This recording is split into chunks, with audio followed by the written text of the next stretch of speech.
Bismillahirrahmanirrahim. Assalamualaikum warahmatullahi wabarakatuh. Alhamdulillahi rabbil alamin. Wassalatu wassalamu ala sayyidil mursalin Sayyidina Muhammadin wa ala alihi wa sahbihi wa dhurriyyatihi wa ummatihi ila yaumiddin. Wa ba'du. Faya ibadallah, usi nafsi wa iyyakum bitaqwallahi faqad fazal muttaqun fala tamutunna illa wa antum muslimun. Faqala ta'ala mudhakkiran bidzalika ya ayyuhalladzina amanu taqullaha haqqa tuqatih wa la tamutunna illa wa antum muslimun. Teman-teman sekalian, di pertemuan yang lalu kita telah sampai di penghujung ayat ketiga di surah Al-Baqarah, dan kita telah jelaskan secara umum bahwa Allah Subhanahu wa taala pada ayat kedua di surah Al-Baqarah memberikan gambaran kepada kita bahwa ada sebagian dari hamba-hamba Allah yang istimewa, yang spesial, yang akan diberikan petunjuk khusus dalam setiap kehidupannya, yang dengan petunjuk itu akan mendekatkan orang-orang ini kepada kebahagiaan, akan memberikan jalan kemudahan dalam beraktivitas, akan ditolong oleh Allah Subhanahu wa taala saat mengalami kesulitan, bahkan dihadirkan rizki dari sisi yang tidak dia duga. Di samping Allah juga memberikan pengajaran kepadanya sehingga menambahkan pengetahuan bagi dirinya di luar pengetahuan-pengetahuan standar yang dimiliki manusia-manusia biasa. Itulah golongan orang-orang yang bertakwa ketika Allah sebutkan di penghujung ayat kedua di surah Al-Baqarah itu, dzalikal kitabu la raiba fi, di ujungnya hudal lil muttaqin. Ada golongan orang-orang takwa yang diberikan hudan oleh Allah Subhanahu wa taala, dan telah kita bahas dengan tuntas. Hudan seperti yang tadi saya sebutkan, ya, petunjuk menuju kesuksesan, kebahagiaan, kenyamanan beraktivitas, ketentraman dalam kehidupan, dan berbagai makna lainnya. Sehingga seringkali orang takwa dalam Al-Quran diberikan sifat-sifat dan karakter oleh Allah Subhanahu wa taala dengan segala kenikmatan dan kenyamanan kehidupan dunia bahkan sebelum menuju akhiratnya. Ya, bukankah sering saya kutip misalnya Quran surah ke-65 At-Talaq di penghujung ayat kedua, di awal ayat ketiga, wa may yattaqillaha yaj'al lahu makhraja wa yarzuqhu min haitsu la yahtasib. Ya, siapa yang berusaha meningkatkan takwanya kepada Allah, yang masuk dalam golongan orang takwa. Jadi baru berusaha meningkatkan takwa saja, ya, yaj'al lahu makhraja, Allah akan berikan kepadanya solusi dari setiap persoalan yang tengah ia hadapi. Ya, makhraj, jalan keluar, solusi. Wa yarzuqhu min haitsu la yahtasib. Kemudian diberikan oleh Allah bimbingan mendapatkan rezeki, bahkan bisa jadi didatangkan dari sisi yang tidak dia duga. Ya, bahkan nanti seterusnya, ya ja'allahu min amrihi yusra, dimudahkan segala urusannya. Wattaqullaha la'allakum tuflihun. Tingkatkan takwamu kepada Allah supaya engkau bahagia. Ya, wattaqullaha wa yu'allimukumullah. Tingkatkan takwamu kepada Allah supaya Allah ajarkan, tambahkan kepadamu jenis-jenis pengetahuan di luar batas-batas yang standar tadi. Ya, itulah anugerah Allah yang diberikan pada orang-orang takwa, dan jika kita ingin mengejarnya, maka syarat pertamanya adalah kita mesti kembali kepada petunjuk Allah. Saya sering katakan kepada Anda, gunakan akal yang telah Allah berikan kepada kita. Ini anugerah besar yang membedakan kita dengan makhluk lainnya, ya, baik itu hewan ataupun yang lain. Gunakan standar logika kita. Bukankah kalau kita mengalami kesulitan dalam barang-barang kita, saya punya persoalan dengan handphone, Anda akan datang ke pembuatnya, ya kan? Anda datang minimal ke kantor handphone. Punya persoalan dengan mobil, datang ke bengkel mobil, demikian seterusnya. Sekarang kita berbicara tentang kehidupan kita yang kompleks, maka kembalikan seluruh referensinya kepada pencipta seluruh kehidupan, pada Allah Subhanahu wa taala. Jika Anda bertanya kepada Allah, bagaimana petunjuknya ya Allah, seperti apa pedomannya, maka kemudian Allah memberikan statement yang sangat tegas. Lihat dalam firman-Ku, lihat dalam kumpulan ayat-ayat-Ku, kumpulan yang sempurna, tidak ada celahnya, tidak ada cacatnya, terukur dengan sempurna, tersusun dengan rapi, disebut dengan kitab namanya. Maka Allah tunjukkan dzalikal kitabu, ya, la raiba fi. Kamu kembalikan semuanya kepada Al-Quran yang telah tersusun dengan rapi, sempurna dari awal sampai akhir, nggak ada cacatnya. Itu sumbernya. Karena itu dzalika, dia punya sifat yang jauh dari apa yang kamu bayangkan, tidak seperti yang mereka tuduhkan. Ini keutamaannya jauh tinggi di luar batas-batas yang pernah kita pikirkan atau pernah kita bayangkan. Jadi kembali kepada Al-Quran, gali isi Al-Quran yang dengan itu segala kemuliaan yang dijanjikan, insya Allah Allah berikan percepatan bagi kita untuk meraihnya seperti pernah Allah berikan, dan buktikan serta dibuktikan lewat sejarah pernyataan tadi dengan mengangkat status jahiliyah orang-orang Arab pada masa lalu menjadi khairu ummah, dirubah dari jahiliyah menjadi khairu ummah, yang kemudian ditebarkan sifat kebaikan ini di seluruh konteks kehidupan keduniaan yang kita rasakan sampai dengan saat ini. Nah, kalau kita sudah kembali mengerti, paham tentang cara ini, maka diberikanlah detailnya oleh Allah di turunan ayat yang ketiganya untuk menjadi pribadi orang takwa. Seakan sebelum Anda bertanya, ya Allah, saya siap untuk mendengar, saya siap untuk menyimak, saya siap untuk mengamalkan, sebelumnya mempelajari, memahami apa yang akan kau sampaikan di firman-Mu dengan keinginan terbesar saya menjadi orang takwa. Lantas bagaimana caranya? Maka Allah tunjukkan di ayat ketiganya, seperti telah tuntas kita uraikan dalam beberapa pertemuan di episode yang lalu. Ya, alladzina yu'minuna bil ghaib wa yuqimuna shalah wa mimma razaqnahum yunfiqun. Kemarin kita berhenti di sini. Maka Allah memberikan gambaran kepada kita. Fokus lagi nanti kepada apa yang telah kita tuliskan, saya rangkumkan ya dalam uraian di pertemuan-pertemuan lalu. Alladzina yu'minuna bil ghaib. Untuk menjadi orang takwa, pertama, kamu harus mulai dengan memantapkan amalan hati. Itulah kita bahas. Mohon sekali berkenan dengan segala kerendahan hati dan permintaan maaf saya kepada teman-teman yang baru bergabung di pertemuan hari ini. Saya memohon, mengisyaratkan untuk juga mengkaji pertemuan sebelumnya, sehingga ada ketersambungan dengan apa yang kita uraikan kekinian. Baik. Yang pertama, maksimalkan amalan hati. Ini telah tuntas kita bahas. Nanti bentuknya berupa iman. Iman menjadi amalan hati, yang dengan amalan hati ini akan menjadi kunci berhasilnya seluruh amalan yang lain, serta kunci pembuka akan lahirnya ketenangan dalam kehidupan dunia dan keamanan dalam urusan akhirat. Kemudian yang kedua, dibuktikan iman ini lewat standar amalan fisik. Jadi ini yang standar, dicontohkan lewat salat. Alladzina yu'minuna bil ghaib wa yuqimuna shalah. Ini telah kita bahas juga. Untuk menjadi orang takwa, bukan sekedar beriman, tapi buktikan iman dengan menunaikan amalan fisik. Contoh, salat. Kemudian yang ketiga, upgrade juga, Jangan cukupkan di amalan fisik, karena amalan fisik ini amalan standar yang semua hamba bisa mengerjakannya. Untuk menunaikan salat, tidak kita butuhkan harta. Sekali lagi, tidak ada orang salat bayar. Baik, semua orang bisa mengerjakannya dengan segala kemampuannya, bahkan dengan segala keadaan fisiknya. Silakan teman-teman cek. Saya sering katakan, banyak limpahan hadis-hadis Nabi SAW yang menerangkan kemudahan isyarat sholat yang disampaikan dalam Al-Quran. Orang tak bisa berdiri, dia boleh duduk, amalan fisik. Orang tak bisa duduk pun, saking pentingnya amalan fisik, silahkan berbaring. Orang dalam berbaring kesulitan, silahkan dia bergerak. Yang penting gerakannya dia bisa kerjakan. Tak bisa bergerak pun, dia bisa gunakan dengan isyarat. Tak bisa isyarat pun dia gunakan dengan kedipan. Tuh. Saking dimudahkannya oleh Allah setiap kita untuk bisa menjadi pribadi yang takwa. Jadi sampai ke titik ini kita bisa menyadari betapa sayangnya Allah Subhanahu wa taala kepada kita. Sampai semua keadaan fisik kita pun tidak menghalangi kita untuk bisa menjadi pribadi takwa di hadapan Allah. Seakan-akan Allah ingin menyampaikan kepada kita dengan segala sifat rahmanku, sayangku kepada hambaku, tidak ada sekat apapun yang membedakan seseorang dengan yang lainnya untuk bisa menjadi pribadi takwa di hadapanku, kata Allah. Jangan pernah Anda mengecilkan seseorang yang fisiknya mungkin terlihat tidak biasa seperti yang lain. Tidak. Boleh jadi di situ ada keistimewaan. Mohon izin teman-teman sekalian, bahkan mungkin bagi sementara orang yang dianggap hartanya kurang, ternyata ibadah fisiknya luar biasa. Salat berjamaahnya, bangun malam tahajudnya, bagaimana dia mendekat kepada Allah dengan semangatnya. Ada yang kelihatannya kakinya lumpuh tapi salatnya tidak pernah tertinggal. Ada yang kelihatannya matanya seperti tak bisa melihat, padahal Allah tutup maksiat supaya tak dilihat oleh matanya sehingga hisabnya ringan di hadapan Allah Subhanahu wa taala. Tapi semangat salatnya luar biasa. Dan itu miniaturnya bahkan dicontohkan sejak zaman Rasulullah SAW. Bukankah kisah Abdullah bin Abi Umi Maktum itu yang kemudian melahirkan adzan 2 kali di waktu subuh itu, khususnya saat Ramadan? Bukankah kisah ini diawali dengan semangat beliau menunaikan salat berjamaah di masjid? Dengan segala keterbatasan fisiknya. Jadi terkadang kita ini selain menyadari kasih Allah kepada kita yang dalam, juga kadang-kadang mesti banyak merasa malu dan introspeksi diri. Bahwa dengan segala keistimewaan yang Allah berikan kepada kita, fisik yang lengkap, sempurna, luar biasa, harta yang dicukupkan oleh Allah, kemampuan yang luar biasa. Allahu Akbar. Orang nggak punya sepeda, masih ke masjid.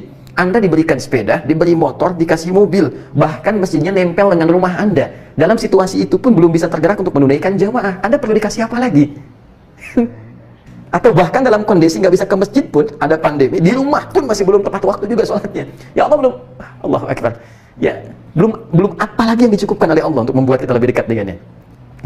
Karena itu kembalikan ke sini teman-teman sekalian. Ini amalan fisik, maksimalkan oleh kita. Kemudian jangan cukupkan di sini, tapi berusaha untuk menaikkan, mengupgrade status takwa kita di hadapan Allah, sehingga dengan itu kemuliaan akhiratnya bisa bertambah, plus dunianya pun bisa melebihi batas-batas ibadah standar. Apa itu? Masuk pada yang selanjutnya, yaitu amalan harta. Karena itu saya sampaikan di pertemuan yang lalu antara perbedaan amalan fisik dengan amalan harta. Dari segi pahalanya saja, yang ini mendapatkan 10 poin seperti disebutkan di Quran surah ke-6 itu di ayat yang ke-160, ditafsir diantaranya dengan Quran surah ke-11 ayat 114. Man jaa'a bil hasanati falahu asyru amsalihha, di Quran surah Al-An'am ayat ke-160. Siapa yang mengerjakan satu perbuatan hasanah, dia mendapatkan 10 poin. Ini 10 poin akhirat, bukan dunia ya. Pahala itu, ingat, pahala itu poin akhirat, bukan poin dunia. Kalau poin dunia itu dihitungnya hitungan yang hakiki dengan konteks keduniaan. Dalam arti apa? Hitungannya real. 1 ya 1 karena ukuran dunia, 2, 3, 4, 5 sampai 10. Jadi begitu menghitungnya. Karena itu kalau Anda kumpulkan 1000, 2000, 3000, 4000, ya seperti itu. Tapi akhirat dimensinya lain, ukuran waktunya berbeda. Ya, dari segi ukuran saja sudah berbeda, apalagi kalau bicara pahala. Karena itu kalau kita berbicara ukuran waktu dunia dengan akhirat, sehari akhirat bisa 1000 dunia. Karena itu ukuran pahalanya, kata Nabi, orang yang baru datang ke masjid saja dengan niat ibadah, belum mengerjakan apapun, di hadis Muslim dapat 25. Jarak satu keduanya 500 tahun, dua ketiga 500 tahun, tiga keempat 500 tahun. Kalau kita tarik ini, ya, konteks hitungan pahala ini, misalnya rumusnya kita tarik ke dalam konteks standar pemberian pahala dengan 10 tadi, Anda tinggal kalikan saja. Ya, ini amalan fisik yang salat. Nah, salat disebut hasanah di Quran surah ke-11 ayat 114. Aqimis salata tarafay nahar wa zulafan minal lail innal hasanati yudhibnas sayyi'at. Tunaikan salat di antara kedua siang itu, zuhur sampai dengan ke asarnya, sampai dengan ujungnya ke malam, sampai dengan ke subuhnya, maghrib, isya sampai subuh. Anda kerjakan 5 waktu itu disebut hasanat, bentuknya jama'. Satu hasanah, jamaknya hasanat. Innal hasanati, sungguh semua hasanah itu. Jadi salat subuh hasanah, zuhur hasanah, asar hasanah, maghrib hasanah, isya hasanah. Semuanya itu yudhibnas sayyi'at, bisa menjadikan peluang bagi kita untuk mengentaskan segala keburukan-keburukan. Di antara yang bisa mengentaskan keburukan itu ya pahala. Ini jelas. Nah, sedangkan amalan harta, karena tidak semua orang bisa mengerjakannya, mesti berusaha dulu, ya, berikhtiar dulu, baru dia bisa kemudian mengerjakan amalan harta, seperti infak dan turunan-turunannya. Maka pahalanya dibedakan oleh Allah Subhanahu wa Ta'ala, seperti saya jelaskan di pertemuan lalu. Bila amalan fisik 10, amalan harta bisa 700 yang standarnya. Ingat, jadi 700 itu standar, ya, standar pembelian yang diukur dengan dasar keikhlasan dalam hati kita. Ini ukuran utamanya, ini amalan hati. Ini yang mengukur semua amalan fisik, harta, dan yang lainnya. Anda sholat amalan fisik tapi imannya tidak benar, kualitas hatinya buruk, keikhlasannya tidak ada, bahkan bisa disebut celaka oleh Allah. Fawailul lil musallin, celaka bagi orang-orang yang sholat, alladzina hum an sholatihim sahun, yang lalai dalam sholatnya. Ya, kenapa dia lalai? Alladzina hum yura'un, yang dia itu hatinya nggak bersih. Ya, masih ada keinginan disaksikan oleh orang lain, ria. Orang sholat pengen disaksikan Allah, khabib. Ini sholat disaksikan oleh makhluk, keinginannya disaksikan oleh makhluk, maka muncul penyakit di hatinya, ria. Karena ada penyakit di hatinya nih yang tidak dibersihkan oleh imannya, nggak pernah berlatih dengan menguatkan iman, sehingga hati menjadi kotor, keikhlasan menjadi terganggu. Karena keikhlasan menjadi terganggu, akhirnya pahala pun tidak dapat yang standar. Ini bermasalah, jelas. Nah, karena itu kembali ke sini, ini yang standar diukur dengan keikhlasannya, itu mendapatkan 700 kali lipat. Dalilnya di Al-Quran surah kedua Al-Baqarah ayat 261. Limpahannya tanpa batas, jadi semakin ikhlas. Wallahu yudha'ifu liman yasha' wallahu wasi'un alim. Allah akan melipat gandakan tanpa batas, karena Allah maha luas pemberiannya, alim, maha tahu tentang kadar keikhlasan orang yang berinfak itu. Ini pun, awas, masih ada standar keikhlasan. Jadi kalau Anda infak demikian banyaknya, tapi ikhlasnya bermasalah, hatinya kotor, imannya tidak ditingkatkan untuk membersihkan hati, maka ini pun bisa celaka. Lebih dahsyat ya kerugiannya dibandingkan amalan fisik. Karena itu ketika disebutkan di Quran surah kedua ayat 264, wah ini kesia-siaannya sungguh luar biasa. Ya ayyuhalladzina amanu la tubtilu shadaqatikum bil manni wal adza kalladzi yunfiqu malahu ria'an nas. Ya, hai orang-orang beriman, jangan kau gugurkan. Tuh, ada orang-orang yang ketika beramal, amalnya dianggap gugur oleh Allah. Bisa kebayang nggak? Ada orang infak 1 miliar, terus setelah itu dianggap gugur oleh Allah. Udah, nggak ada nilainya. Ya, famathalu kamathali safwanin alaihi turabun fa asabahu wabilun fatarakahu salda la yaqdiruna ala syai'in mimma kasabu. Allahu akbar. Seperti orang yang numpuk-numpuk pasir yang halus di atas batu yang licin, tiba-tiba kena air bah, habis semua, nggak ada apa-apanya. Ya, makanya disebut oleh Allah seperti orang yang kerja keras, sudah menenun sesuatu dengan lelah tapi tidak dapat apapun. Jelas? Ya. Siapa mereka ini? Seperti orang yang infak karena riya. Kalladzi yunfiqu malahu ria'an nas. Ya, infak 1 miliar tapi pengen masuk koran disebutkan, atau pasang spanduk dari Sabang sampai Merauke. Ya. Ini loh, kami nyumbang APD, kami nyumbang masker, pengen diketahui misalnya, ya, pasang spanduk dari Sabang sampai Merauke, disebut pengen di media dan sebagainya. Hilang. Hilang. Ya, ini niat ini tipis sekali. Ya, kalau kita ingin motivasi, ingin melaporkan pada orang dari sumbangan orang, sah-sah saja. Tapi menjaga niat itu penting, ya, untuk kita jadikan sebagai bekal menghadap Allah Subhanahu wa Ta'ala. Kembalikan ke sini teman-teman sekalian. Di pertemuan yang lalu kita telah tuntas membahas tentang amalan yang ketiga, amalan harta sampai ke titik pahala sebagai motivasi, ya, yang menjadikan kita semakin kuat untuk mengupgrade instrumen takwa kita sehingga naik levelnya melebihi batas-batas yang standar. Yuk teman-teman sekalian, saya ingin bandingkan ya, di zaman Nabi saja yang teknologinya tidak seperti sekarang, yang sekarang segala kemudahan aksesnya ada, peluangnya banyak, segala hal bisa menjadi peluang untuk bisa mendapatkan harta. Zaman dulu saja ketika dimotivasi oleh Allah dengan turunnya ayat-ayat keutamaan, berinfak itu, keutamaan pahalanya, keutamaan anugerahnya, dampaknya terhadap kehidupan, keringanan dalam berbagai persoalan, itu menjadikan teman-teman di masa lalu, ya sahabat-sahabat Rasulullah SAW, bagaimana mereka termotivasi untuk bekerja yang target utamanya bukan untuk menjadikan status sosialnya menjadi terupdate dengan sebutan-sebutan yang beragam, kaya kah, miliarder kah, ya, apakah orang yang paling hebat kah, paling luar biasa kah, aset banyak kah, bermewah-mewahan kah? Tidak. Ya. Tujuan mereka berusaha itu sederhana, supaya infak, bukan supaya kaya. Karena itu bagaimana Anda bisa melihat, bagaimana Anda bisa menyaksikan seorang Abdurrahman bin Auf dengan modal pakaian yang melekat pada dirinya, dengan ilmu manajemennya, berusaha mengupgrade diri sampai jadi orang paling kaya di masanya, yang kapaknya terbuat dari emas. Apakah tujuannya sekedar menjadi kaya? Tidak. Justru beliau berusaha untuk beraktivitas, dapat harta, ini capaian utamanya, supaya bisa infak. Dengan segala turunannya. Apakah zakat kah? Ataukah infak yang sunnah kah? Sedekah kah? Karena memang ingin mengejar ini motivasinya. Utsman bin Affan demikian, Umar bin Khattab demikian, Abu Bakar As-Siddiq demikian, radhiyallahu ta'ala anhum jami'an. Sehingga ketika harta itu telah terkumpul, ringan saja ketika Nabi mengatakan, anfiqu fi sabilillah, ayo infak, semua mengeluarkan. Tuh, coba lihat, itulah dasar pekerjaan yang dilakukan dengan iman, ini poinnya. Karena itu, orang-orang yang bekerja dengan iman itu, ada kemudahan yang Allah berikan jalan untuk mendapatkan hartanya. Ya, bagaimana bekerja dengan iman? Salah satunya dia niatkan harta itu yang akan dihasilkan untuk kepentingan ibadah. Nah, sekarang saya tanya pada teman-teman yang bekerja, yang berusaha, baik bekerja dalam konteks yang swasta ataupun pegawai negeri atau berusaha berdagang dan sebagainya. Saya mau tanya, selama ini bekerjanya benar nggak niatnya? Jangan-jangan selama ini cuma ngejar dunia saja, berangkat gelap, pulang gelap, gitu kan? Tuntutan semua itu hanya untuk mengupgrade status sosial saja. Ayo, jangan-jangan selama ini bekerja hanya untuk punya rumah, ya? Hanya untuk bisa ganti handphone, hanya untuk bisa tampil beda, punya pakaian bagus. Kalau cuma begitu, jangankan Anda yang beriman, yang belum beriman pun bisa. Lantas di mana iman Anda? Jadi iman itu ada nggak gitu? Apa yang membedakan kita yang beriman dengan yang belum beriman? Mesti beda. Orientasi orang beriman ketika bekerja untuk mendapatkan harta, orientasi terbesarnya bagaimana dia bisa beribadah kepada Allah Subhanahu wa taala dengan hartanya. Karena itu turun Quran surah kedua itu ayat 172. Quran surah kedua ayat 172. Perhatikan perbedaannya dengan Quran surah kedua ayat 168. Ini yang standar, ini untuk orang beriman yang ayat 172.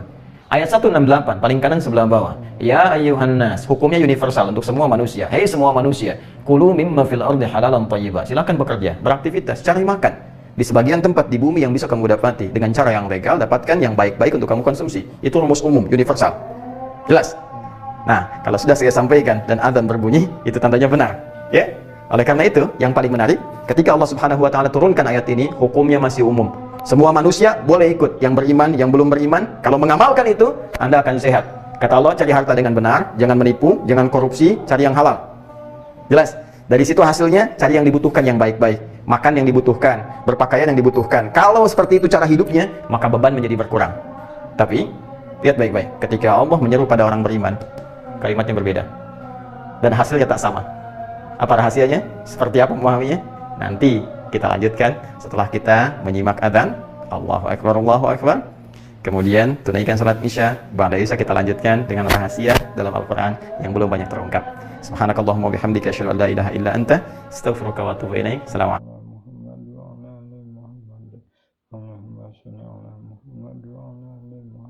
Nanti kita lanjutkan kajian kita terkait dengan ibadah harta berupa infak. Tadi saya sampaikan bahwa motivasi para sahabat dulu ketika mereka diturunkan oleh Allah Subhanahu wa taala melalui Rasulullah SAW ayat-ayat untuk mengupgrade ya instrumen takwa mereka dari ibadah fisik menjadi ibadah harta, itu kemudian mereka tergerak seluruhnya untuk mewujudkan apa yang Allah perintahkan, dan target utamanya bukan kuantitas hartanya, bukan status sosialnya, tapi lebih kepada status robbaninya, pandangan Allah kepada nilai penghambaan mereka, harapan mereka untuk mencapai target takwa seperti yang dijanjikan oleh Allah Subhanahu wa taala. Itu yang menjadikan pola pencarian harta benda itu di Al-Qur'an diisyaratkan dengan dua bagian utama yang standar. Bagian pertama adalah hal yang menjadi hukum universal seperti tadi saya terangkan menjelang Isya di Quran surah kedua Al-Baqarah di ayat ke-168 ketika Allah menyampaikan ya ayyuhan nasu, hei semua manusia.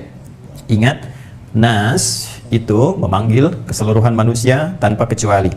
Ya, kita telah bahas dalam program Sitama, disebutkan 241 kali dalam Al-Quran terkait dengan hukum fikihnya secara umum, secara global. Jika disebutkan Ingat, panggilan dengan manusia sepanjang tidak ada hal spesifik yang mengkhususkannya, maka hukumnya secara fikih bersifat universal. Artinya, sepanjang menjadi manusia, maka informasi yang disampaikan di ayat itu akan sangat bermanfaat digunakan dalam titian aktivitas di kehidupan, sekalipun ia belum beriman.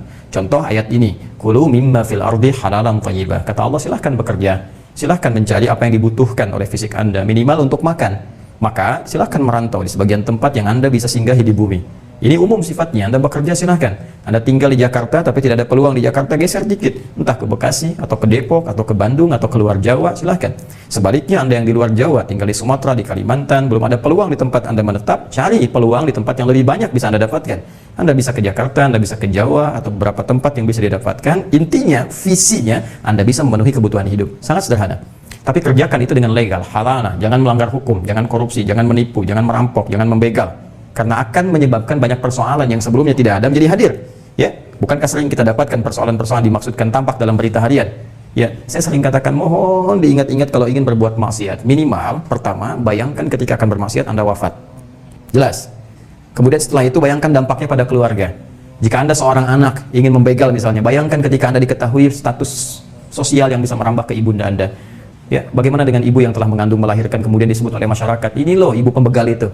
Ketika Anda yang berniat untuk korupsi, lantas kemudian bayangkan ketika itu diketahui, dibuka oleh Allah Subhanahu wa taala, dan setiap keburukan pasti akan terbuka. Kalau bukan dunia, di akhirat. Ya, laqad ja'al haqq wa zahaqal batil innal batila kana zahuqa. Demikian disebutkan di Quran surah ke-17 ayat 81 itu. Ya, telah tetap hukumnya kata Allah, kebenaran itu pasti akan mengalahkan kebatilan. Karena setiap kebatilan itu akan terungkap dan akan kalah. Jadi kalau bukan di dunia, pasti ditampakkan di akhirat. Saya hanya ingin gambarkan kepada Anda, ketika Anda merasa nyaman dengan korupsi, ngambil harta orang, tiba kemudian dibuka oleh Allah, diketahui Anda, pernah nggak Anda berpikir bagaimana keadaan anak-anak Anda? Ketika di sekolahnya disebutkan, oh kamu yang bapaknya koruptor itu. Bagaimana tentang keluarga Anda, istri Anda, dan sebagainya. Karena itu bertakwalah kepada Allah Subhanahu wa taala. Kalau bukan sekarang, nanti di akhirat. Ya, apa Anda pikir Anda akan bebas begitu saja? Silakan, Anda mau jadi apapun. Pejabat, birokrat, diplomat, pengusaha, ya. Silakan pedagang, bahkan ustadz sekalipun, silakan. Berbuat sesuka Anda. Ish masyita fa innaka mayyit. Ya, silakan. Anda berbuat sesuka Anda, tapi jangan lupa Anda itu mayyit, calon wafat, calon meninggal.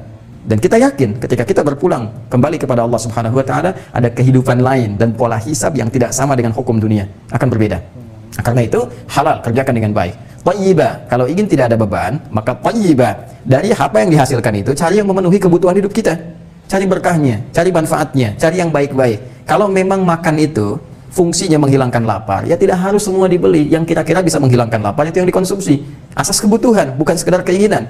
Kalau kira-kira berpakaian itu menutup aurat, maka tidak harus beli yang mewah-mewah. Yang sekiranya bisa dijangkau, dapatkan. Kalau bisa ngontrak, ngapain maksain kemudian beli sesuatu yang tidak kita punya dayanya untuk membelinya, lantas menjadi beban dalam kehidupan kita? Bukan aib kok teman-teman sekalian.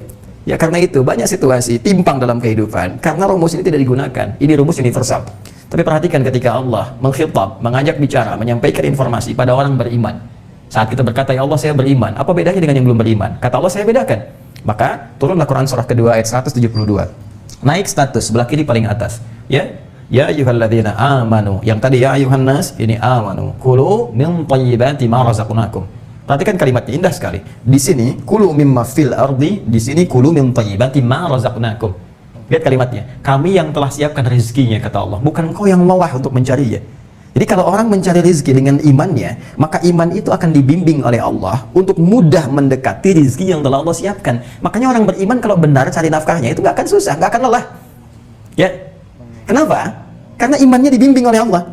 Kalimat Qurannya ma razaqnakum. Bukankah kaitan rezeki itu terkait dengan infak? Kembali lagi ke Al-Baqarah ayat 3. Alladzina yu'minuna bil ghaib wa yuqimuna as-salata wa mimma razaqnahum yunfiqun. Di sini razaqnahum yunfiqun, di sana ma razaqnakum. Kalau kita korelasikan, makanya sahabat dulu memahaminya seperti itu. Ya, para sahabat memahaminya dengan korelasi tadi, Allah telah siapkan rezeki. Tapi apa tujuan utama rezeki ini? Untuk ibadah. Supaya bisa infak, supaya bisa zakat, supaya bisa sedekah, supaya terpenuhi kehidupan rumah tangganya dengan niat ibadah. Karena kaidah infak pun itu dibawa ke rumah tangga. Ada. Ya, Quran surah keempat ayat 34, itu kan nafkah itu singkatan dari infak. Ar-rijalu qawwamuna 'alan nisa bima faddalallahu ba'dahum 'ala ba'din wa bima anfaqu min amwalihim. Tuh. Ya, setiap para suami dilebihkan dari istrinya, diberikan kekuatan dengan sifat wibawanya dan diberikan kemampuan mencari nafkah. Nafkah tugas suami kalau diniatkan karena Allah jadi ibadah, bagian dari instrumen takwa. Jadi kalau benar-benar semua niatnya untuk ibadah, itu ada kemudahan jalannya. Toh dulu pun dibuktikan oleh Allah. Ini kok Utsman mudah, Abu Bakar mudah, ya, Abdurrahman bin Auf mudah. bahkan melimpah hartanya kalau memang pengelolaan itu diniatkan untuk kepentingan takwa. Ya, saking sayangnya Allah kepada kita, kadang-kadang karena belum sempurna ketakwaan kita, khawatir malah jadi beban dihisab di kemudian hari. Karena itu diminta dilatih dulu. Takutnya menumpuk, hisabnya malah luar biasa nanti. Ya nggak kuat kita menjalani itu semua. Karena itu penting tarbiyah itu secara bertahap. Hati perbaiki dulu, jalani dengan baik. Yang ingin saya sampaikan adalah, ini penekanannya. Orang-orang yang berusaha mendekatkan dirinya kepada Allah Subhanahu wa Ta'ala dengan niat ibadah, maka langkah kemudahan akan didapatkan. Apalagi kalau takwanya, Allahu Akbar, sudah levelnya naik. Ya bukan standar orang biasa. Maka ayatnya pindah ke Quran surah ke-7 ayat 96. Walau anna ahlal qura amanu wattaqau la fatahna 'alaihim barakatin minas sama'i wal ardh. Kalau satu penduduk negeri beriman dan bertakwa kepada Allah, sudah meningkat takwanya. Tuh, yang ini nas, yang ini iman, yang ini amanu wattaqau. Ini level manusia, ini orang beriman, ini sudah iman naik ke level takwa. La fatahna 'alaihim barakatin minas sama'i wal ardh. Kami buka semua pintu keberkahan di langit dan di bumi. Lebih mudah lagi. Jadi kembali kaidahnya. Ketika Anda ingin berniat mengupgrade diri dari amalan fisik, naik kemudian ke amalan harta, ya kan? Dengan kondisi apapun, ingat ya, jangan menghukumi diri dulu. Jangan Anda mengatakan, kayaknya nggak mungkin Ustadz, modal saya pas-pasan, sekarang kondisi pandemi, pekerjaan nggak ada. Hei teman-teman, bukankah miniatur kehidupannya sudah ditampakkan oleh Allah? Pernah tahukah Anda, ketika seorang Abdurrahman bin Auf, hartanya dirampas oleh orang-orang Quraisy, nggak ada corona, nggak ada covid, nggak ada apapun, harta dirampas semua, hijrah, cuman bawa pakaian yang melekat di badan. Ya, Anda sekarang rumah masih ada, aset masih ada, masih mengeluh di hadapan Allah. Ya, modal apa yang Allah memberikan kepada Anda? Abdurrahman bin Auf modalnya cuma dirinya sendiri, pakaian melekat di badan, hijrah 400 kilo jalan kaki dari Mekah ke Madinah, ke Yathrib waktu itu. Lantas berubah jadi Al-Madinah Al-Munawwarah. Tidak ada putus asa, nggak ada gelisah, nggak ada pesimis. Apa yang dibangun? Dibangun ketakwaan dulu. Makanya kalau takwa sudah meningkat, kedekatan dengan Allah sudah menguat, jalan jadi terbuka. Bukankah pemberi rezeki itu Allah? Hah? Bukankah yang maha memberi itu Allah? Bukankah yang memudahkan Allah? Sekarang Anda pengen mudah, pengen kaya, pengen dapat rezeki, tapi jauh dari Allah. Ya bagaimana Allah bisa memberi? Karena itu sebelum kita menghadirkan kegelisahan, lebih baik kejar dulu ketakwaan.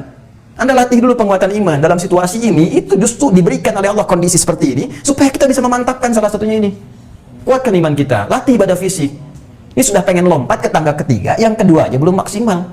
Anda pengen harta, tahajud aja belum mampu. Anda pengen harta, puasa aja belum maksimal. Anda pengen harta, sekedar baca Quran pun belum sanggup. Gimana cara berpikirnya? Anda kan kalau mau naik tangga, Anda kan naik ke tangga 1, tangga 2, baru tangga 3. Naik langsung ke tangga 3, kaki bisa kram. Kalau tidak bisa melampaui batas-batasnya.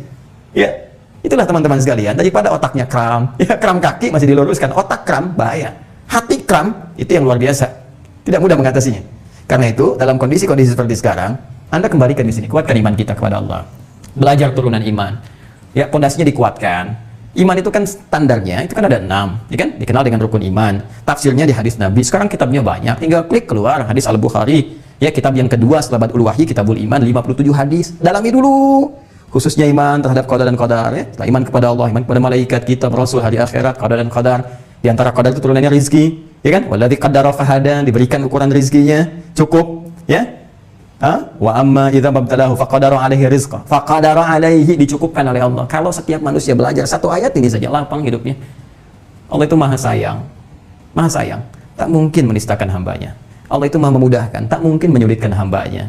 Jadi kata Allah, saya nggak pernah mengurangi rezeki hamba saya, yang ada saya cukupkan. Cuman manusia kadang nggak pernah merasa cukup, karena nggak merasa cukup itu selalu sifat fakir hadir dalam jiwanya. Jadi kalau kita mengerti bahwa Allah mencukupkan rezeki, kemudian kita maksimalkan dengan ibadah fisik, tuh, kalau sudah lapang hatinya, baru Allah kasih. Maka orang kalau sudah punya ilmunya, diberi apapun akan dikeluarkan sesuai ilmu. Maka semua yang keluar jadi manfaat dalam kehidupannya. Paham? Baik, sudah kita kembalikan bagian terakhir di sini. Karena itu, orang-orang dulu berusaha mengejar amalan lewat hartanya, bukan hanya sekedar terfikir seperti orang sekarang, mengupdate status secara sosial, menjadi lebih tinggi, jadi lebih kaya, lantas pamer. Tuh lihat tuh, kalau iman ini tipis, goalnya nggak sama. Coba buat tunjukkan pada orang, update status, tunjukin foto, bikin konten video, macam-macam dan sebagainya. Ya, tapi kan itu hak saya, silahkan. Itu hak Anda. Semua orang bisa melakukan apapun sesuai yang dia inginkan. Silahkan bebas. Tapi satu saat kita bertugas untuk mengingatkan, semua akan dihisab di hadapan Allah Subhanahu wa Ta'ala. Jadi tugas kita itu indah lah ya, sama-sama saling mengingatkan. Tidak perlu saling mencela. Ya, tidak perlu saling menghinakan. Cuma kita berikan jalan keluar, disampaikan seperti ini begini, informasinya seperti ini, nanti muaranya begini. Anda mau ikut silahkan, tidak jika pilihan. Fadzakir innama anta mudzakir lasta alaihim bimusaitir. Muhammad SAW kata Allah, ingatkan, tugasmu mengingatkan, nggak harus paksa orang. Indah sekali. Oke. Nah, ini poinnya. Jadi kembali ke sini, ketika seseorang meniatkan pencarian hartanya dengan tujuan untuk beribadah kepada Allah Subhanahu wa taala, meningkatkan instrumen takwa, mengupgrade pada bagian yang ketiga, maka ma razaqnakum, kata Allah, kami akan memudahkan rezekinya, bukan mereka yang lelah mendapatinya. Setelah itu apa yang terjadi? Bukan hanya sekedar status dunia ditinggikan oleh Allah, ya. Bagaimana cara meninggikannya? Perhatikan sini. Teman-teman, orang yang mengejar ini amalan harta, menaikkan dari level kedua ke yang ketiga, kemudian mendapat kemudahan dari Allah, diberikan taufik, mudah. Ya. Dapat kemudahan, naik status, harta bertambah. Orang dunia menyebutnya kaya, ya kan? Jadi ada 3 jenis kekayaan. Ada yang kaya, ada kaya banget, ada yang kebangetan kayanya. Ya, ada yang kaya banget, ada yang kebangetan kayanya. Ya, jadi ini kadang-kadang kalaupun sudah sampai ke level ketiga, kebangetan kayanya. Tuh ya, ke ta'lim pakai Ferrari, ke masjid pakai Lamborghini gitu kan. Masya Allah, jalan biasa. Tapi karena cara mendapatkannya benar, maka goalnya pun benar, outputnya benar. Apa yang dia lakukan? Dia mengamalkan Quran surah ke-28 ayat 77. Wabtaghi fima atakallahu daral akhirah wa la tansa nasibaka minad dunya. Ya, silakan cari kemuliaan akhirat yang bisa engkau dapatkan dengan harta yang Allah titipkan kepadamu. Tapi jangan lupakan duniamu. Maka dia cukupkan dunianya dulu. Ya, rumah dia cukupkan, dan ruang sholat, ruang makan, ruang ibadah, ruang segalanya, untuk anak-anak sekolah, untuk istri, untuk segalanya. Sudah cukup, tabungan cukup, maka dia menilai lebihnya itu titipan Allah untuk amalan yang ketiga ini. Gitu cara ngukurnya. Anda dapat gaji misalnya 50 juta. Kebutuhan rumah tangga dengan segala diukur, ya, dengan tabungan, dengan segalanya 30 juta, sudah selesai ini, tuntas. Maka yang 20 jutanya itu titipan dari Allah untuk mengejar kemuliaan akhirat Anda. Begitu cara berpikirnya. Nah, kalau benar seperti ini, itu Allah akan mudahkan. Cara dapat hartanya mudah, cara bekerjanya mudah, tidak lelah dia, dan goalnya harus benar. Begitu ini benar, keluarnya teman-teman sekalian. Jadi manfaat. Makanya orang-orang Islam yang kaya, kekayaannya jadi berkah, jadi manfaat. Ketika menjadi manfaat, apa yang Allah berikan saat di kemudian hari? Perhatikan baik-baik. Ini akan sangat berbeda dengan orang-orang yang tidak kuat imannya. Maka turunlah Quran surah ketiga Ali Imran ayat 133 sampai 134. Ini penutupnya. Perhatikan baik-baik. Wasari'u. Saya sambil hapus ya. Ya, Anda tinggal nyimak kan. Saya terangkan, saya tulis, saya hapus sendiri, saya bacakan. Anda boleh cek mushaf ya. Bismillah. Saya hapus dulu yang ini sambil saya bacakan ayatnya. Quran surah ketiga Ali Imran ayat 133 sampai 134. Paling kanan sebelah atas di mushaf standar. Wasari'u ila maghfiratin min rabbikum wa jannatin arduha, ya, as-samawati wal ard uiddat lil muttaqin. Saya tuliskan dulu kalimatnya. Uiddat lil muttaqin. Siapa yang dimaksudkan di sini? Ayat 134-nya. Ini ayat 133. Ayat 134-nya. Orang pertama, alladzina yunfiquna fis sarai wad dharra. Alladzina yunfiquna fis sarai wad dharra wal kadhimina al-ghaidha, dan seterusnya ayat. Fokus. Lihat baik-baik. Orang-orang yang benar mencari hartanya diniatkan untuk mengupgrade instrumen takwanya sehingga bisa melampaui batas yang kedua yang standar sampai pada yang ketiga. Selain dimudahkan caranya oleh Allah, kemudian benar cara penyalurannya, dapat pahala melebihi batas-batas yang standar. Di akhirat pun Allah siapkan surga spesial untuk orang-orang ini. Ya, apa jenis surganya? Arduhas samawati wal ard. Maka ia diberikan janji oleh Allah akan menghuni surga yang seluasnya, yang luasnya seluas langit dan bumi. Ya, seluas langit dan bumi. Allahu Akbar, komplek tinggalnya di surga seluas langit dan bumi. Ayo coba yang sekarang memperluas lahannya, seluas apa Anda di dunia punya lahan? Apa fasilitas yang Anda sering banggakan? Silakan, ada nggak yang punya di bumi saja? Ada yang punya rumah seluas bumi? Nggak ada. Orang paling kaya di dunia rumahnya seluas apa coba? Ya, coba cek sekarang orang paling kaya hartanya 1.500 triliun. Ya, BG itu, Bill Gates misalnya. Istrinya Melinda Gates, punya beberapa anaknya kemudian. Silakan cek rumah mewahnya. Atau yang lain-lain, silakan bandingkan. Untuk sekedar kita cari perbandingan. Dicek silakan. Ya, ada nggak sekaya-kayanya orang bisa punya aset sedunia, semuka bumi? Tidak ada. Ya, tapi janji ini sangat luar biasa. Saya sering katakan, Allah kalau sudah berjanji, pasti menepati. Itu ada kaidah di Quran surah ketiga ayat 9. Ya, innallaha la yukhliful mi'ad. Sungguh Allah kalau sudah berjanji pasti akan ditepati, tidak akan pernah menyalahi janjinya. Beda dengan manusia, ya, kau yang memulai, kau yang mengakhiri, kau yang berjanji, kau yang mengingkari. Allah tidak. Allah berjanji pasti ditepati. Orang-orang yang mau beramal dengan amalan tertentu, kata Allah, aku akan berikan fasilitas baginya saat pulang kepadaku di akhirat dengan tempat seluas langit dan bumi. Silahkan. Mau olahraga bebas, mau lari silahkan sampai ujungnya, mau koprol, mau maraton, lebar seluas langit dan bumi. Silakan, luas. Disediakan untuk siapa? Wa'iddat lil muttaqin. Aku sediakan bagi orang-orang yang takwa. Nih, lil muttaqin. Lagi-lagi kembali ke Al-Baqarah ayat kedua. Dzalikal kitabu la raiba fi hudal lil muttaqin. Tuh. Al-Baqarah ayat 2, Allah berikan keutamaan spesial bagi orang-orang takwa. Ini amalannya. Di antara orang takwa ini ada yang mengupgrade sampai tingkat yang ketiga, amalan harta benda. Bagaimana tempat kembalinya? Wa'iddat lil muttaqin. Disediakan saat di akhirat surganya seluas langit dan bumi. Apa amalan saat di dunianya? Ayat 134, alladzina yunfiqun. Alladzina yunfiquna fis sarai wad dharra. Bandingkan dengan Al-Baqarah ayat 3, alladzina yu'minuna bil ghaibi wa yuqimuna sholata wa mimma razaqnahum yunfiqun. Al-Baqarah ayat 3, yunfiqun. Ali Imran 134, alladzina yunfiqun. Orang-orang yang senang infak. Menggunakan alladzina, terbuka. Saya telah terangkan dengan total. Alladzina disebutkan 1080 kali dalam Al-Qur'an, sifatnya umum, terbuka luas.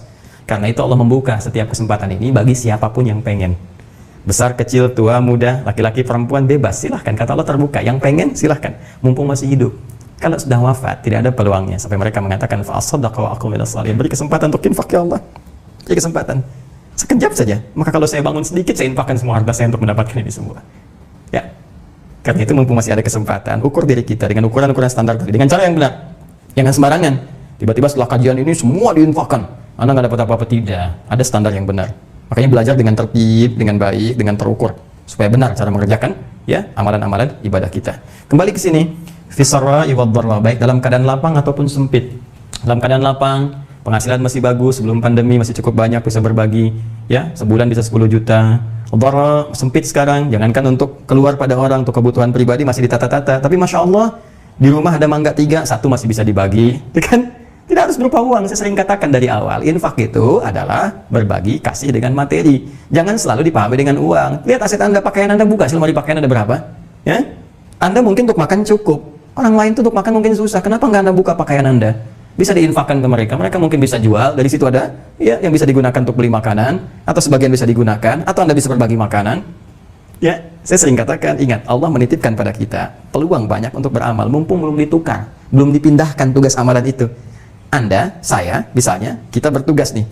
Ya, lalu dititipkan. Nih, saya tugaskan kamu dari pimpinan kita. 100 juta tolong bagikan.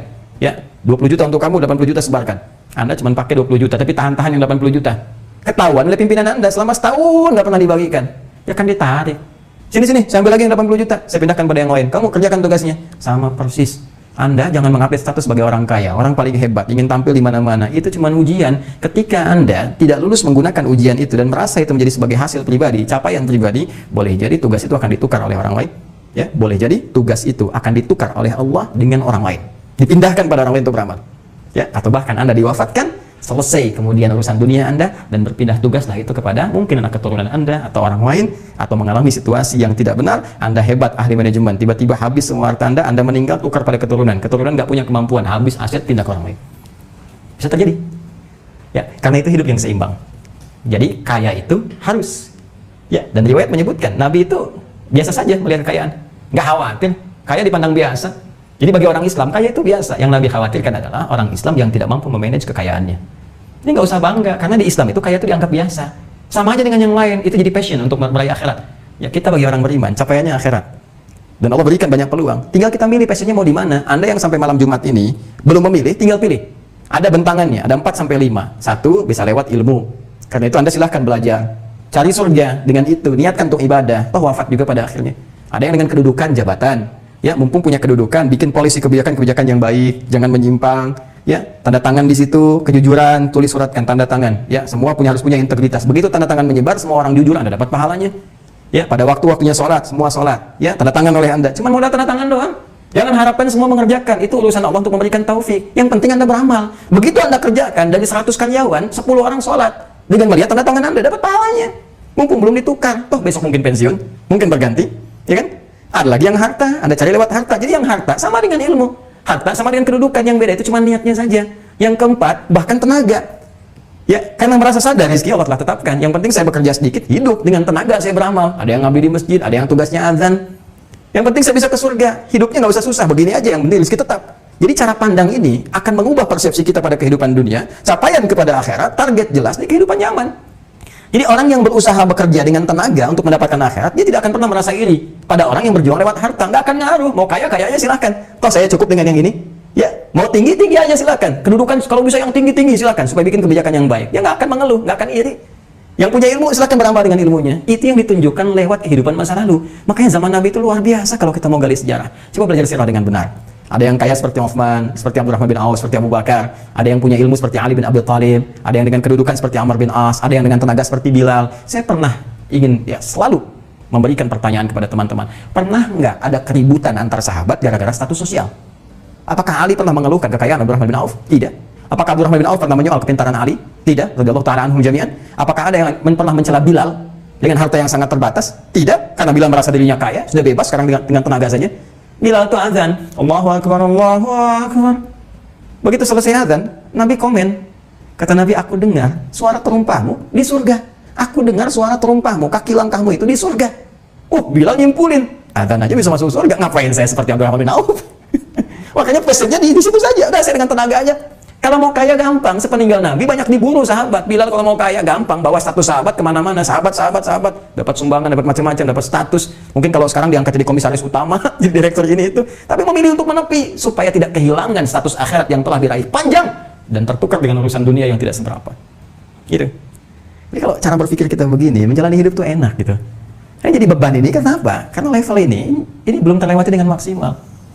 Dan ketika mendapatkan sesuatu pun jadi salah arah. Akhirnya apa yang terjadi?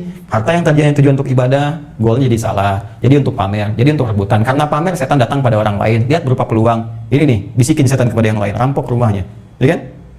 Tibalah kemudian perampok. Begal, jadi pembegal. Jadi macam-macam. Jadi status sosial pun akan berdampak. Akhirnya kehidupan bermasyarakat, kehidupan berbangsa, kehidupan negara jadi tidak stabil. Jelas sampai sini?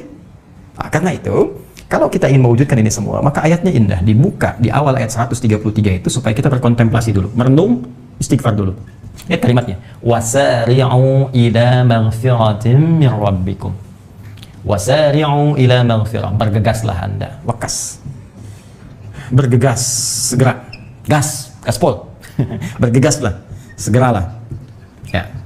Ila maghfirah. Ya, ila maghfiratin min rabbikum. Untuk meraih ampunan Rabbmu. Tuh lihat, ayatnya ayat untuk mengupgrade jadi takwa. Amalan pertamanya infak. Ya, kok bisa pembukanya diminta untuk meraih ampunan? Bagaimana cara meraih ampunan yang paling mudah? Istighfar. Ya? Istighfar tuh minta maghfirah, istighfara, minta maghfirah. Maghfirah itu ampunan. Ya ghafara yaghfirah, ghufran wa maghfiratan. Ya, pemberian ampunan dari Allah disebut maghfirah. Ya, lailah maghfirah, malam yang penuh dengan ampunan.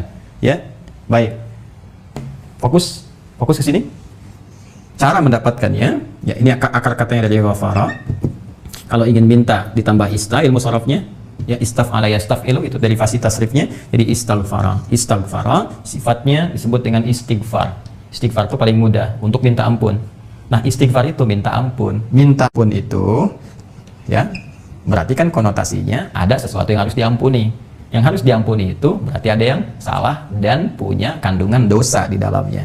Jadi ada salah yang belum tentu ada dosanya. Nah, itu minta maaf, ya.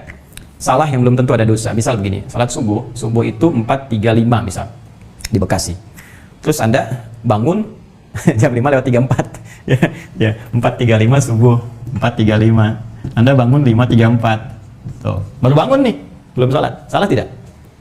Salah. Dosa tidak? Belum tentu.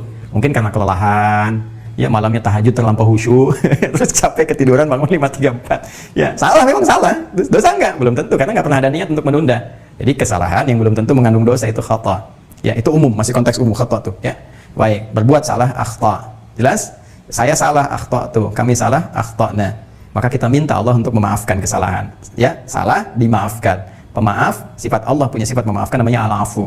Al-afu. Maka muncul di ujung ayat Al-Baqarah itu, ya, Al-Baqarah ayat 286. Rabbana la tu'akhidna in nasina au akhtana. Ya kan? Nah, kemudian di penutupnya wa'fu anna. Al-afu dipasangkan dengan khata. Ya, tapi kalau kesalahan itu mengandung unsur dosa, sudah naik. Jadi dzambun namanya. Ya, dzambun. Dzal nun ba. Ya, dzal nun ba, ini dzambun. Satu kali salah. Misal, Allahu Akbar tadi, bangun jam 5:34, tapi malamnya habis begadang, habis nonton bola, ya kan? Terus ya memang sengaja tidur, habis itu ketinggalan sholat subuh, bangun kesiangan, jelas salah dan dosa. Maka redaksinya berubah menjadi dzambun. Allah tidak ingin ada hamba pulang dengan dosa. Kamu ini lahir bersih, suci, mulus, bersih, kok pulang-pulang kotor. Karena itu saking rahmannya Allah kepada kita, Allahu Akbar, kalau kita ngaji itu al-asmaul husna dengan benar, semakin cinta kita sama Allah, semakin malu kita, semakin sadar bahwa diri kita itu luar biasa. Ya, banyak kesalahannya, banyak tidak menempatnya, banyak tak tahu malunya, banyak tak tahu dirinya. Allahu Akbar, Allahu Akbar, ya Allah, mudah-mudahan Allah ampuni kita. Ya, jadi saking sayangnya Allah kepada kita, ini kurang apa lagi? Ya, satu kali dosa pun jangan sampai pulang, sampai Allah kemudian menurunkan sifatnya untuk mengampuni satu dosa. Ya, satu kesalahan mengandung dosa, dzambun. Allah turunkan sifat untuk mengampuni. Mengampuni ghafara, isim fa'ilnya ghafir. Ya. Maka teman-teman surah ke-40 itu dengan namanya surah Ghafir Al-Mu'min. Ayat 3, ghafiridz dzambi, dipasangkan dengan ini. Ghafiridz dzambi wa qabilit taubi. Kata Allah, aku penerima taubat. Kalau pengen balik, kalian balik, jangan sampai bawa kotoran. Aku ampuni walaupun kau baru bawa dosa kecil, aku tetap akan hilangkan supaya engkau pulang dalam keadaan bersih. Ya. Tapi kalau dosanya banyak, sudah sengaja tidur, terus ngajak orang lain juga. Jangan lu ke masjid deh, kita nonton aja, ngajak orang, maka berubah jadi dzunubun. Dzunub. Ini. Allahu Akbar. Bertambah dosanya.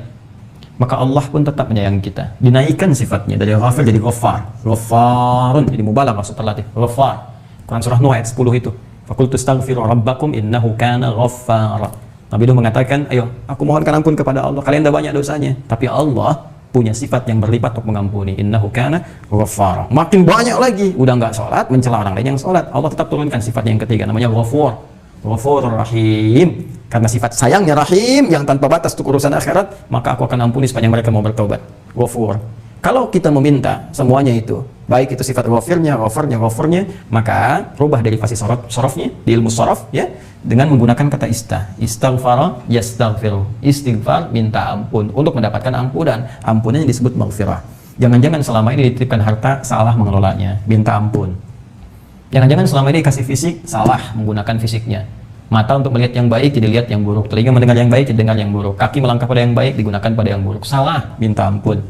Jangan-jangan imannya nggak bersih selama ini, ria, sholat ria, infak ria, ceramah ria. Bisa jadi, jangan dikira Ustadz selamat, belum tentu. Ya, belum tentu. Makanya saya juga mohon doakan sekali, doakan supaya benar menata hati, benar cara menyampaikan.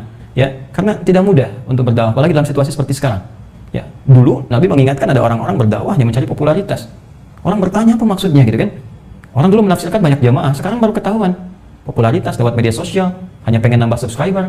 Ya, lomba-lomba bikin konten, bikin ini supaya banyak yang nyimak, supaya naikin subscriber, kan jadi dunia akhirnya. Kan itu mohon didoakan supaya kita benar, semua kru juga benar, ya, arahnya benar, kemudian banyak kontemplasi, banyak merenung, banyak ingat akhirat dan sebagainya. Maka apa yang disampaikan itu akan menghunjam ke jiwa, ke dalam hati, bukan sekedar jadi berita, informasi yang sampai ke akal lantas hilang, tidak menjadi amalan, itu tidak kita inginkan. Ya, kita saling doakan ustaz-ustaz, semua ustaz doakan tanpa kecuali. Ya, diberikan petunjuk oleh Allah, disayang oleh Allah, diikhlaskan hatinya dan sebagainya, dan dibeningkan dalam setiap apa yang jadi uraian dan paparannya. Kembali ke sini teman-teman sekalian. Nah, ini maghfirah. Jadi sebelum kita memulai untuk amalan ini, karena ini amalan puncak nih, dalam konteks mengupgrade ya, mengupgrade ke sini. Nah, kita belum bicara yang lainnya. Di antara amalan hati, fisik, harta menempati posisi tinggi. Ya, setelah ini. Dengan dasarnya ini. Nah, karena ini berada di tingkat yang tinggi, maka Allah menginginkan kita mengoreksi diri dulu, benarkan dulu semuanya. Caranya, orientasi dan sebagainya. Istighfar dulu. Jangan-jangan selama ini salah langkah, salah tujuan, salah niat. Maka kejar maghfirah dulu. Minta ampun dulu, istighfar dulu. Wasari'u ila maghfirah. Dan kalimatnya menggunakan sara'a. Sara'a. Sebetulnya saya mau terangkan di serupa, tapi tak sama. Tapi malam ini penting saya bahas karena belum tentu kita hidup sampai keterangan berikutnya, gitu kan? Ya, perhatikan. Sering diterjemahkan serupa. Ya, sara'a dengan kata sa'a. Coba Anda bandingkan dengan Quran surah ke-62, Al-Jumu'ah. Ya, Quran surah Al-Jumu'ah. Mohon izin saya hapus dulu. Bismillah.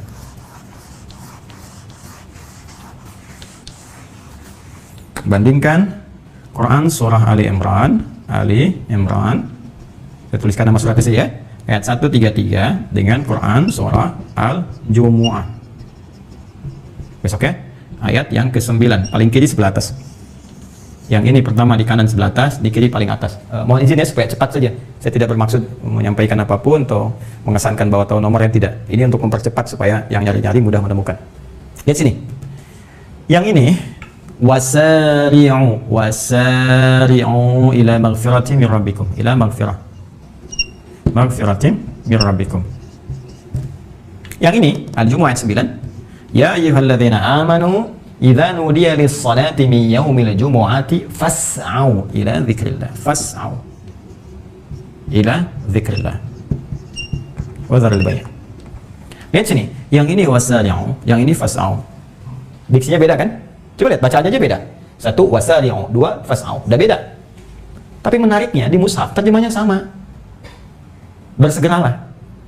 Hai orang-orang beriman, ya ayyuhalladzina amanu idza nudiya lis-salati min yaumil jumu'ati, jika telah tiba seruan menunaikan salat Jumat, fas'au, maka bergegaslah.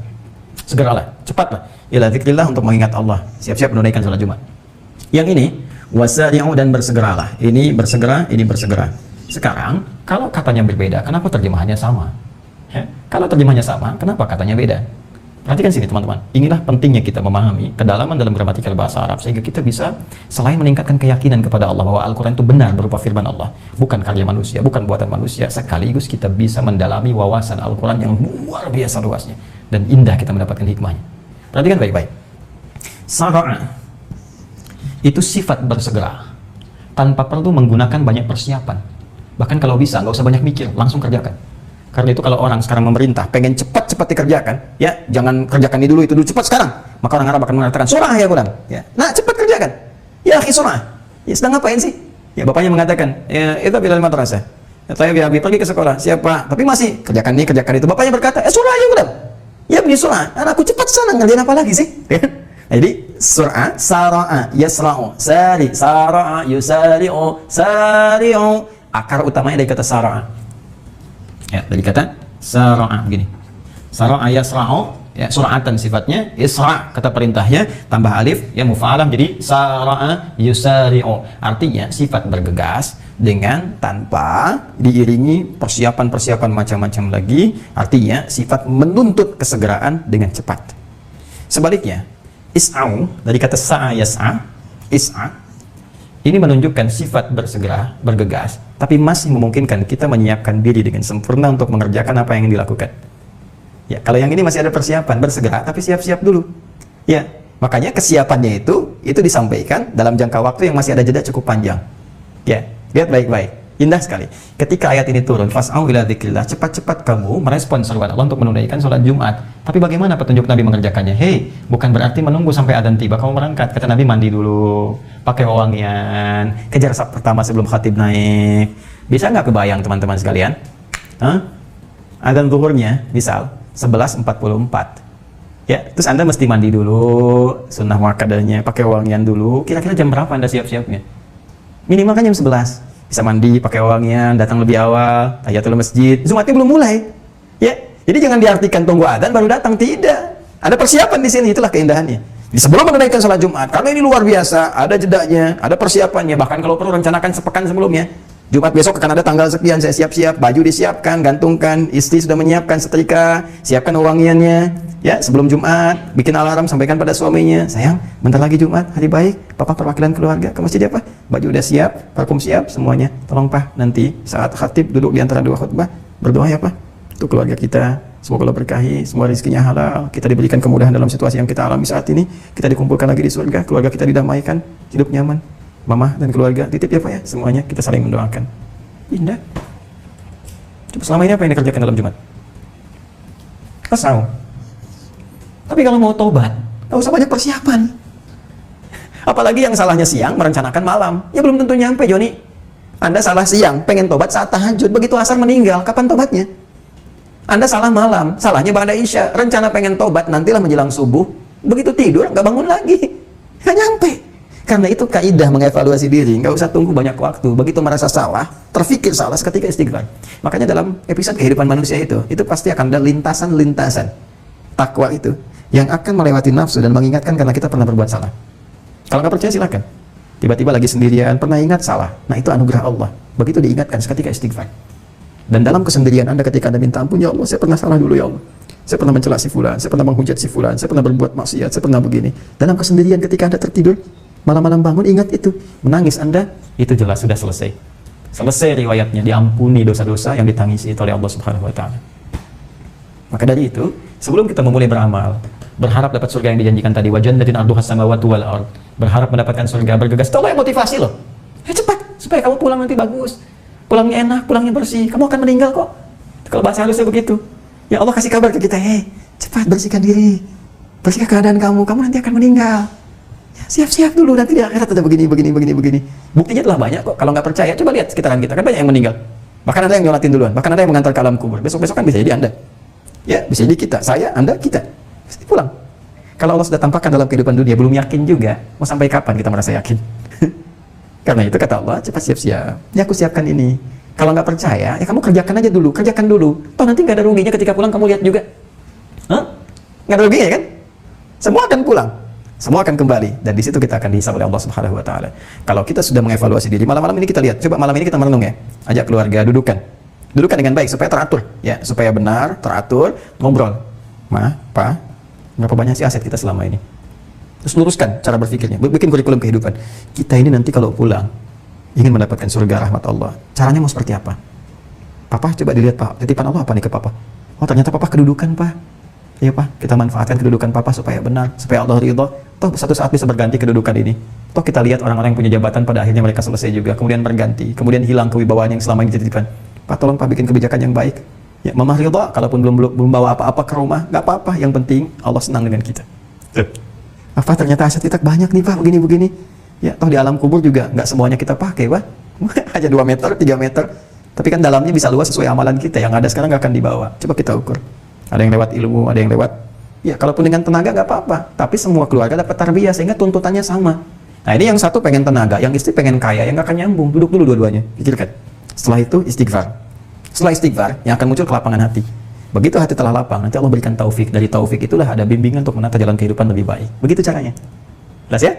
Nah jadi ini di puncak ayat yang ketiga, wa mimma razaqnahum yunfiqun, dengan infak itu nanti menjadi instrumen takwanya meningkat pada bagian yang ketiga. Kemudian janji pahalanya pun meningkat. Setelah itu pemberian akhiratnya pun tidak sama dengan yang biasa-biasa. Nah sekarang tinggal kita bikin kurikulumnya untuk kita persiapan demi amalan esok hari. Karena begini, kalau ilmu sudah disampaikan, maka amal berubah dari informasi menjadi tuntutan. Sebelum masuk ke tuntutan ada tantangan. Ditantang dulu tuh, mau mengupgrade nggak level kita? Yuk kita naikkan, bikin rencana. Siapkan dari sekarang, keluarkan ayat-ayatnya. Minimal nanti kita bisa mengamalkan infak ini. Minimal capaian kita yang wajib dulu, bisa zakat dulu, kan? Dengan zakat nanti naik ke sedekah lebih luas lagi dan seterusnya. Jadi ini bahasan pada penutup ayat yang ketiga. Alladzina yu'minuna bil ghaib, amalan hati, wa yuqimunas shalah, amalan fisik, wa mimma razaqnahum yunfiqun, dan amalan ke harta benda. Nah, sekarang kita ingin bertanya, ya Allah, saya pengen sholat dengan benar. Ya Allah, saya juga pengen infak, pengen beramal selama hidup, bisa beramal dengan harta walaupun sebatas apa yang saya bisa dapatkan, tapi saya pengen beramalnya tuh maksimal. Caranya bagaimana? Referensi seperti apa? Saya tadi cuma nyampaikan, ya Allah begini saya pengen gitu, ya Allah tolong berikan jalan pada kami. Bagaimana kami mendapatkan informasinya? Ya pengen bekerjanya mudah, pengen seperti sahabat dulu, walaupun ada perjuangan di awalnya, setelah itu bisa nikmat beribadah. Pengen seperti Utsman bin Affan, kaya tapi tiap malam tahajud, setiap hari bisa khatam Quran, ya. Kami pengen seperti itu, bagaimana caranya ya Allah? Maka kalau ingin seperti itu, mesti dinaikkan lagi, di-upgrade lagi instrumen takwanya pada bagian yang keempat. Dan ini puncaknya. Kalau yang keempat ini didapatkan, maka secara otomatis yang 1, 2, 3 akan mengikuti. Ya, saya ulang. Kalau yang keempat ini bisa kita dapatkan, maka yang 1, 2, 3 itu akan ikut dengan sendirinya. Ya, maka yang keempat ini naik kemudian ayatnya jadi ayat yang keempat. Kita bacakan. وَالَّذِينَ يُؤْمِنُونَ بِمَا أُنْزِلَ إِلَيْكَ وَمَا أُنْزِلَ مِنْ قَبْلِكَ وَبِالْآخِرَةِ هُمْ يُوقِنُونَ. Bagian yang keempat, orang-orang yang bisa mengupgrade nilai takwanya menjadi orang yang bertakwa dalam pandangan Allah, termasuk kalangan spesial yang dapat keutamaan istimewa, adalah وَالَّذِينَ يُؤْمِنُونَ بِمَا أُنْزِلَ إِلَيْكَ, adalah mereka, orang-orang yang terbuka kesempatannya, lelaki, perempuan, tua, muda, semua bisa masuk dalam level yang keempat itu. Syaratnya yu'minuna bima unzila ilaik, mereka meyakini dan mau mengamalkan semua yang kami turunkan kepada Muhammad sallallahu alaihi wasallam, ya, wa ma unzila min qablik. Demikian pula mereka meyakini seperti Allah telah menurunkan pada nabi-nabi sebelumnya pedoman-pedoman yang telah diturunkan kepada mereka semua. Maksudnya apa? Maksudnya kita diminta melihat, orang-orang dulu yang sukses bahkan sebelum Nabi Muhammad SAW, mereka semua mendapat petunjuk dari Allah Subhanahu Wa Taala. Allah yang bimbing mereka lewat nabi-nabinya, Allah yang bimbing mereka lewat rasul-rasulnya, Allah yang bimbing mereka lewat petunjuk-petunjuk Allah. Kalau kamu yakin dengan kesuksesan mereka, maka aku pun turunkan kepada Nabi Muhammad SAW pedoman-pedoman yang bisa membuat engkau lebih dekat dengan Allah, sukses dalam hidupmu. Cuma syaratnya yakini semua pedoman itu dan amalkan semua tuntunan yang dibawa oleh Rasulullah SAW. wa bil akhirati hum yuqinun, dan yakin terhadap ketentuan dan hukum akhirat yang nanti suatu saat kamu akan dapatkan itu semua. Sekarang pertanyaannya, apa yang Allah turunkan kepada Rasulullah SAW sebagai pedoman kita untuk mengupdate takwa pada level yang keempat ini, sehingga dengan level itu 1, 2, 3 akan ikut ya. Kemudian apa contoh-contoh di masa lalu yang kita yakini menjadi informasi bagi kita saat ini. Jangan salah menerjemahkan, nanti kita akan bahas. Jangan salah menyimpulkan. Kalau Anda simpulkan keliru, bisa jadi paham yang salah. Seperti ada paham sekarang, oh ini ayatnya nih tentang pluralisme, semua agama sama, menuju Tuhan yang sama, cuman caranya beda-beda. Itu agama rujak itu. Ya, itu keyakinan rujak dicampur-campur semuanya. Nah, itu keliru. Jangankan kita yang beriman, ya orang-orang di luar muslim, di luar mukmin saja menolak itu semua, apalagi kita yang beriman. Jadi kalau ada yang bicara seperti itu, Anda cukup tinggalkan saja, karena itu keyakinan baru, itu agama baru. Ya, tinggalkan itu, kembali kepada jalan yang benar supaya kita tidak salah menyimpulkan. Nah, karena itu sekarang muncul pertanyaannya bagaimana cara memahami ayat ini, ayat yang keempat, ya, bagaimana cara meyakini apa yang diturunkan Allah kepada Rasulullah, apa saja pedoman yang dimaksudkan, dan bagaimana cara menyingkapnya, memahaminya, mempelajarinya. Itu yang insya Allah pelan-pelan kita akan bahas di pertemuan berikutnya, ya. Jadi sabar ya, kita malam ini berusaha. Ya, saya kira itu yang bisa diuraikan di kesempatan pada malam hari ini. Semoga Allah mengampuni dosa-dosa kita, memaafkan kesalahan kita, membimbing kita untuk lebih baik daripada hari-hari sebelumnya. Semoga Allah mengangkat segala persoalan-persoalan kehidupan yang kita alami sampai dengan hari ini, memberikan kekuatan pada jiwa kita untuk bersabar, memberikan kemampuan untuk memahami setiap ujian sehingga mampu mendekatkan diri dengan Allah Subhanahu wa taala, memberikan petunjuk kepada seluruh hamba-hamba Allah, terutama yang hadir di Indonesia ini, kepada rakyat-rakyat untuk berbuat baik dalam kehidupan, kepada pejabat untuk bersikap adil dalam setiap putusan, ya, kepada para pengusaha untuk benar dalam usahanya, sehingga negara kita Allah bimbing untuk menuju kemakmuran, kebaikan, kedamaian, ketentraman seperti yang kita harapkan. Saya hanya mengingatkan bahwa bekerja yang benar, bekerja yang tulus, berbuat baiklah, karena suatu saat setiap kita akan berpulang kepada Allah Subhanahu wa taala. Itu yang dapat disampaikan. Mari kita berlomba untuk meningkatkan minimal sunnah-sunnah di malam Jumat sampai esok hari di hari Jumatnya, dan insya Allah mudah-mudahan kita diikhlaskan, dengan itu pahala dilimpahkan kepada kita semua. Allahumma taqabbal minna innaka antas sami'ul alim wa tub 'alaina innaka antat tawwabur rahim. Allahumma 'allimna ma yanfa'una, 'allimna ma jahilna, waffiqna lid'amala ya Allah ma ta'allamna bih. Ya Allah, ajarkan kami pengetahuan yang bermanfaat, entaskan ketidaktahuan kami, bimbing kami untuk mengamalkan apa yang telah kami pelajari. Allahumma ja'alna min ahlil Qur'an waj'alil Qur'ana sahiban lana fid dunya wa syafi'an lana fil akhirati ya arhamar rahimin. Duhai Allah, mohon jadikan kami termasuk dari ahli Al-Qur'an. Jadikan Al-Qur'an sebagai sahabat kami di dunia dan syafaat bagi kami di akhirat saat kami kembali kepadamu ya arhamar rahimin. Allahumma ja'al baqiyata hayatina hayatan thayyibah wa akhir hayatina husnal khatimah. Ya Allah, jika masih tersisa lembaran kehidupan esok hari yang kami jalani, jadikan sisa kehidupan kami lebih baik dari hari sebelumnya, dan jikalau memang menjadi hari terakhir dalam kehidupan kami, jadikan akhir hidup kami husnul khatimah sebagai persiapan pulang menghadap kepadamu. Allahumma ighfir lana waghfir ya Allah ikhwanana alladhina sabaquna bil iman la taj'al fi qulubina ghillan lil ladzina amanu. Ya Allah, kami mohon berikan kami ampunan ya Allah dari semua kesalahan yang kami kerjakan, dan berikan petunjuk kepada kami untuk mengikuti jejak langkah-langkah orang-orang terdahulu yang lebih baik dalam pandangan-Mu ya Arhamar Rahimin. Hilangkan segala sifat-sifat buruk dalam jiwa kami, sifat iri hati, dengki kepada hamba-hamba-Mu yang lain ya Arhamar Rahimin.